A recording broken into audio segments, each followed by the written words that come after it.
Oh, hello everyone. I'm taking the whole thing a bit closer this week.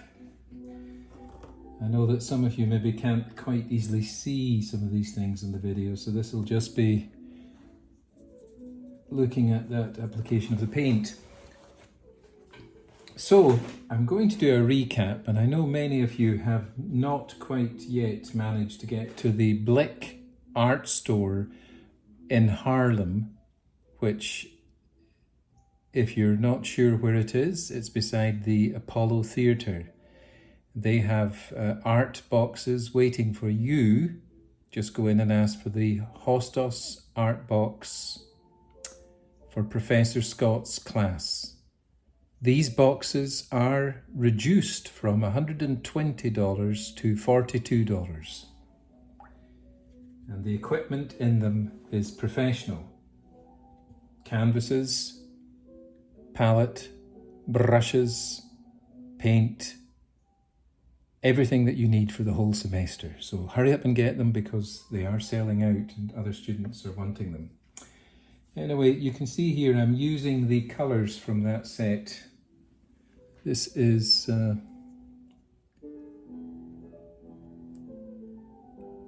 Sienna Tostado. That's burnt sienna.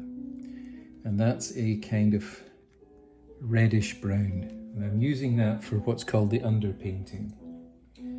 Now, I know some of you are still trying to remember the proportions of the head. I've seen some drawings where it seems that some of you are not quite getting it. So let me just repeat it. From the top of the skull to the top of the eyes is a third. From the top of the eyes to the bottom of the nose is a third. And from the bottom of the nose to the bottom of the chin is another third. So 1/3, 1/3, 1/3. Okay? Thirds. So you don't end up with a tiny forehead, which would have no room for a brain. So you want to have that. The eyes, you'll remember I said that the distance of one eye, this eye is just over an inch, and then you take that space there, and that's where you start. Let's get it. That's where you start the other eye. So it's more or less one distance of one eye between. And then from the top of the eyes, you can almost draw an imaginary line across, and that's where the start of the ears are. And then from the bottom of the nose, and that's where the bottom of the ears are.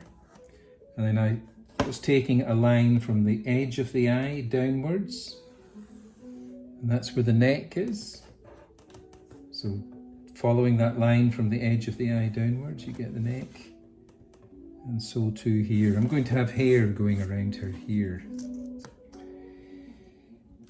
Right, so that's a quick recap on that. Now, I'm painting the shadows using that burnt sienna. Now you can call this the underpainting because the skin is going to go on over that. Now you want to make it not too dark. Some of you I saw did it very, very, like a line, like there's the nose. It's not working too well, but it was awfully dark, in like that. And when that dries, it's very difficult to paint over it without it showing through. I'm going to talk about showing through with paint later, which will be interesting for those who are going to take this further. So I'm painting the shadows around the face. You'll remember there's a shadow underneath the lip. Put it in here, and there's shadows. You want the eyes and the nose not to look as if they're all flat on the same picture plane. How do you do that? Well, at the side of the nose here are shadows, and it makes the eyes go in a bit so that they're not all flat on the same plane. So putting those shadows in there helps to make the eyes look like they are in sockets and not painted like a pair of eyes on a football, like was done in the film Castaway with Tom Hanks, where his only companion was a football that he drew eyes on. You don't want to end up looking like that.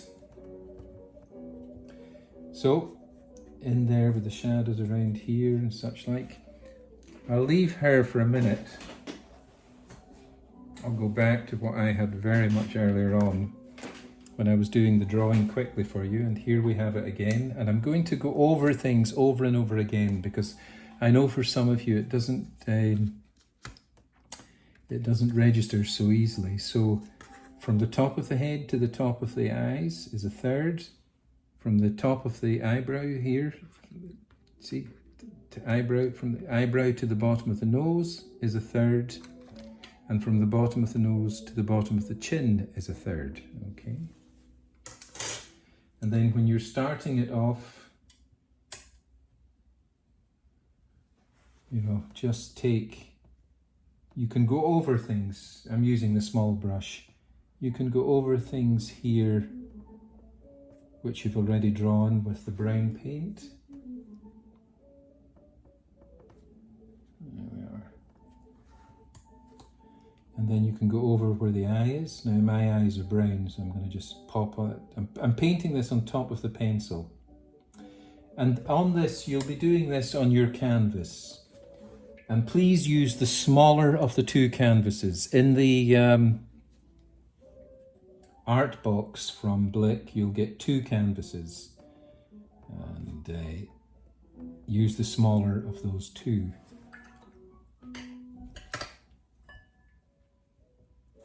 So I'm going to put some shadow in the eye. I'll put the eyebrows in so I know where they are.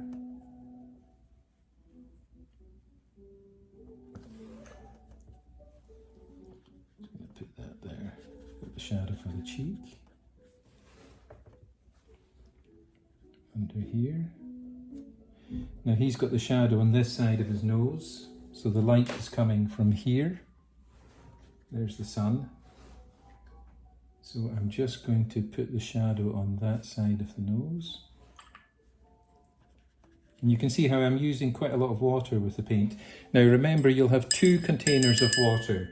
One for the dirtying, cleaning, and one keep clean when you need really clean water. So two things of water. Here he goes. Now there's going to be other colours we'll use as well as the brown later on for this underpainting.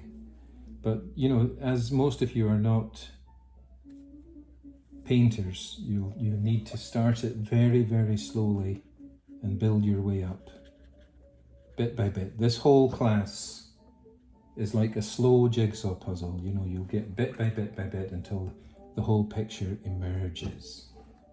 And you'll feel wonderful. There we go, we're starting to put these shadows in here. Now I'm going to put a little shadow here.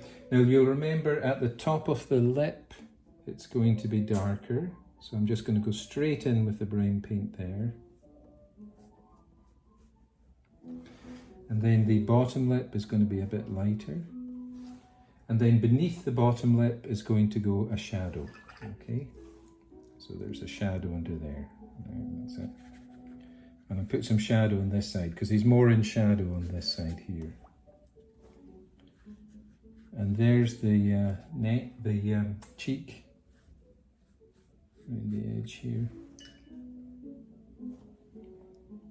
I'll just do the ear darker in this bit, and there's the shape of the ear.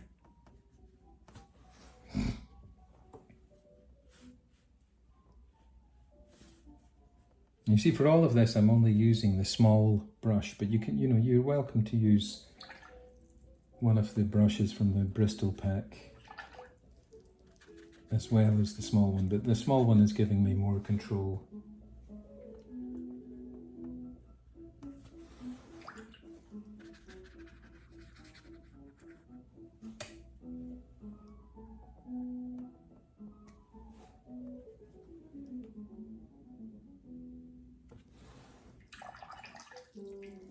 Now where the nose is lessen the shadow, I'm just going to use more water and make it lighter. And both sides of the eyes are in recessed, so you want to put a darker area there. I'll just knock in the eyebrows. So this is going on over the pencil drawing. Now you'll have already done a pencil drawing on paper, and then you copy that out once you feel it's good onto your canvas, and then you can start this going. Now I know some of you haven't started this yet and will be late this week, so we'll extend this over a couple of weeks, and you know, send me your results.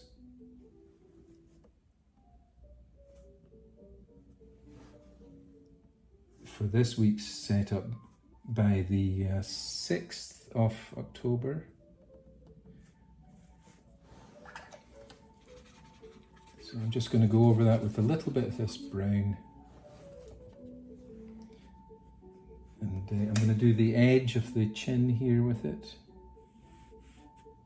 That's it, and a bit here. And I'm going to go and use a little bit more of the brown under the chin, because I want it to be obvious that the neck is much further back than the chin, so it doesn't feel... The main thing that we're trying to get for those of you that are absolute beginners is not a flat, empty face, you know, where everything is on the same flat picture plane. We want you to get that sense that there is things that are closer to the viewer and things that are further away, and that can be called a three-dimensional effect. Now we have got some excellent artists this semester who, for those who I'm speaking to, and you know who you are, I've already told you, this will be, as the British say, a piece of cake. And we've also got some people who are, let's put it frankly, real beginners. They'll struggle more, but I'll be able to see that you're learning, and that's what's going to get you the marks. We don't expect everybody to be Rembrandt straight away. So I'm going to just, you know, I'm putting it thinner. It's acrylic you can use. It's like a kind of cross between watercolor and oil paint. So it's got that marvelous balance between the two things. Now I'm just going to knock that in here. Now I'm doing this so far in about minutes. You know, you've got all week where you can concentrate on this. I hope that seeing it being done like this in front of your eyes makes it make more sense. So I'm just putting in a kind of brown shapes, and you look at the mirror or look at your selfie that you've taken with your camera, and just judge where the bits are darker and lighter, where the light is striking your face, you know, and that's going to give you your shadows. I mean, that's a simple way of putting it. You know, they can use all sorts of fancy terms like chiaccaruso, but that just confuses people. I mean, what's the point in that? Just look for the bits that are darker and look for the bits that are lighter, and that's where the shadows are, where it's darker. And it's rough at the beginning, you know, you're going to put the skin on later and build the thing up. You put a shadow under his eyes. Shadow under his eyes. And you can see this guy, I'm all doing it in one colour, and where I want the colour lighter, more water.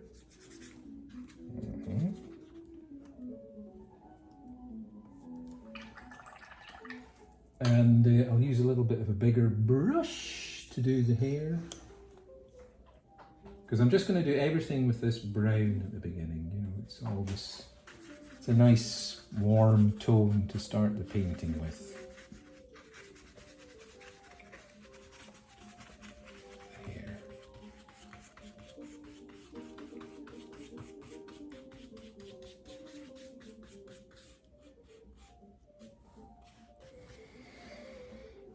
And you can just put a wash behind the thing if you want to break up the white of the canvas. You can just put a wash behind it that will make the head stick out a bit. I'm going to make it a little bit darker on that side. Now this side is lighter theoretically. You know, you can see I've got a lighter forehead here and a darker one there. So I'll just, oops, use a bit more water to make that lighter.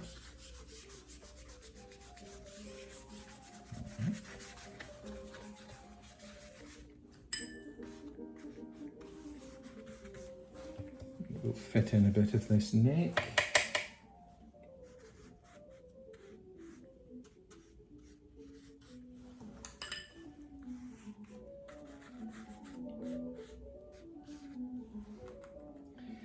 You know, it's a lot of people think painting is all done at once. You can do it at once. That's a style of painting, a kind of quick impressionism. I prefer realism, where things captivate you and demand that you really examine them to see how well they're done. But everybody has his own or her own taste, so you might have something completely different from me that you like, and that's the beauty about art. It's a large room with lots of occupants. So it's a bit watery there just now. I'll have to let that dry in relative comfort, but I don't know if you can see that. You know, it's just getting the face to stand out. Once that dries, you'll be able to put on the next layer, which will be darkening the shadows a little bit more so they jump out. But that's good enough to start that going before the next layer goes on. Okay.